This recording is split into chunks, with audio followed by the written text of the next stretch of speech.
You spent years studying standard Spanish. You aced the grammar tests, mastered the conjugations, and now you step out of the airport into the sunlight of Mexico City, confident you are perfectly prepared to blend in. Then you walk up to a local and offer a cheerful, "¿Cómo estás, tío?" The conversation immediately stalls. The locals stare at you. You have just committed a level 1 miscommunication. This diagram shows how local dialect evolves past textbooks. In Mexico City, nobody says "¿Cómo estás?" on the street. The default greeting is "¿Qué onda?" Literally, "What's the wave?" And calling someone tío sounds entirely foreign. You replace it with "Güey." It technically started as an insult involving castrated bulls, but it has long since lost that meaning, becoming the mandatory, everyday filler word for dude or man. From there, your street vocabulary branches out. You don't say something is bueno, you say it's chido, cool. And when you want to emphasize the honest truth, you don't say verdad, you say neta. Getting these words wrong mostly just results in a few weird looks at a coffee shop. It's a mild social freeze. The real hazard begins when you try to participate in the city's informal economy. Textbook vocabulary marks you as an outsider. It creates a linguistic barrier that complicates the simplest social interactions before you even reach the market or the metro. There is no higher pressure environment in Mexico City than a busy street food counter. The cook dictates the pace, and the pace is relentless. The cook will look at you and fire off, "¿Qué le pongo?" Formal language learners will step up and slowly articulate, "Quiero unos tacos, por favor."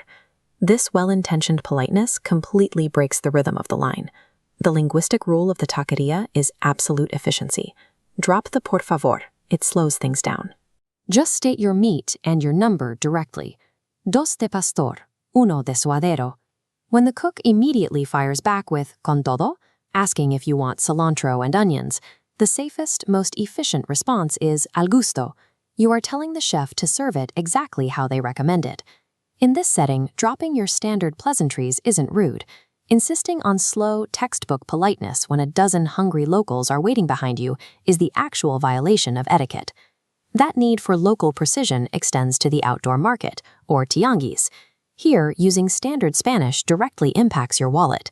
If you walk up to a produce stand and ask for a kilo of tomates, the vendor will bag up small, sour, green tomatillos. This chart illustrates exactly why.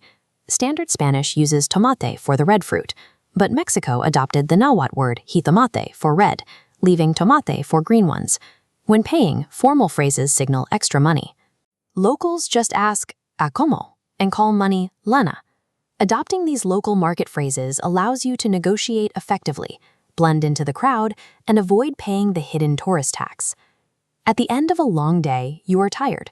You navigate down to the subway platform, known simply as El Metro, and map your route home.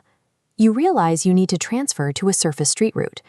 A local asks how you are getting back, and you loudly announce your intention to use the standard, Spain-taught verb, coger, to board a bus. In Madrid, coger means to take or to grab. In Mexico City, it means to have sex.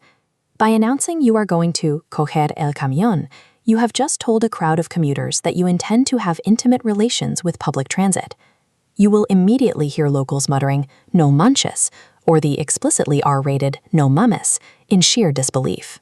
To safely board a vehicle in CDMX without causing a public incident, you must use the verbs tomar or agarrar. You say, "Voy a agarrar el camión." Regional variation changes the stakes of every conversation. In Mexico City, the wrong verb choice instantly transforms a routine transit question into an offensive proposition. Fortunately, the CDMX dialect is distinctly clear. Unlike Caribbean Spanish, which often drops entire syllables, Chilangos pronounce the S at the end of their words and clearly enunciate their double L and Y sounds. It is an incredibly consistent sonic profile. But hearing it is only half the battle. StreetTongue maps out these hyper-local nuances using AI scenarios and pronunciation scoring, allowing you to practice the exact dialect of a specific city before you ever step off the plane. Learning the living, breathing slang of a neighborhood is the only way to genuinely experience it, and the only reliable way to avoid accidentally propositioning a public bus.